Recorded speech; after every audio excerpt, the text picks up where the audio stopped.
Going back to US சீரீஸ்ல இன்னைக்கு டே 7. மண்டை குடைச்சல ஜிம்முக்கு போயிட்டு பட்டக் சகிஸ்ட் வந்த கதையை தான் பார்க்க போறோம் இன்னைக்கு.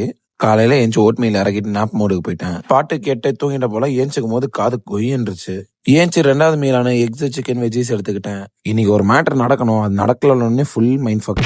அதுக்கான செல்ஃப் பரிகாரம் குளுக்குன்னு குலுக்கிட்டு தஸ்டாலஜி மாத்திரையை போட்டு ஜிம்முக்கு திங்ஸ் எல்லாம் பேக் பண்ணிட்டு டக்குன்னு செதறிட்டேன். இன்னைக்கு ஒரே மண்டை குடைச்சல், அதனால லெக் போடலான்னு முடிவு பண்ணிட்டு சீக்கிரமே கிளம்பிட்டேன். லெக் டேனா இந்த மாதிரி ஏதாவது ஃபிளாட்டான ஷூஸ் எடுத்துக்கோங்க. என்னப்பா தெரிஞ்சிட்டேன்னு சொன்னீங்கப்பான்னு கேட்காதீங்க.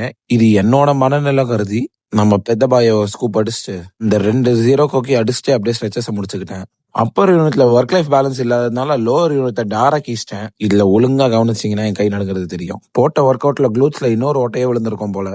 லோ பாடி ஃபேட்ல இருக்கிறதுனால ஓரளவுக்கு காலில் செப்பரேஷன்லாம் பார்க்கும்போது ஒரு குஷியா இருக்கு. கடைசி செட்டை முடிச்சுட்டு அங்காடி தெரு அஞ்சலி மாதிரி உட்காந்துட்டேன்.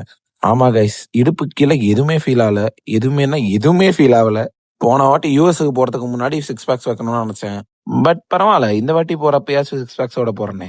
ஒரு 0 கோக்கு இறக்கிட்டு லாங் பைக் ரைட். நிறைய விஷயம் யோசிச்சுட்டு இருந்தேன். அதுல மண்டையை போட்டு குமுறு கஞ்ச காசுனதுல எனக்கு புரிஞ்ச விஷயம் என்னன்னா, ஒரு விஷயம் செட் ஆகலன்னா செட் ஆகாது. நான் தாண்டா எனக்கு எல்லா முன்னையும் தெரியும், நம்ம இஷ்டத்துக்கு பண்ணிட்டு இருந்தோம்னா கடைசியில சீரழிய போறது நம்ம தான். முடிஞ்ச அளவுக்கு இருக்கிற மூமெண்ட்ஸை செரிஷ் பண்ண ட்ரை பண்ணுங்க. வீட்டுக்கு வந்து அம்மாவுக்கு ப்ரோட்டீன் ஷேக் அடிச்சு கொடுத்துட்டு என்னோட கடைசி மீல நான் சிக்கன் வெஜ்ஜீஸ் எடுத்துக்கிட்டேன். சரி வரண்டா சின்னச்சாமி.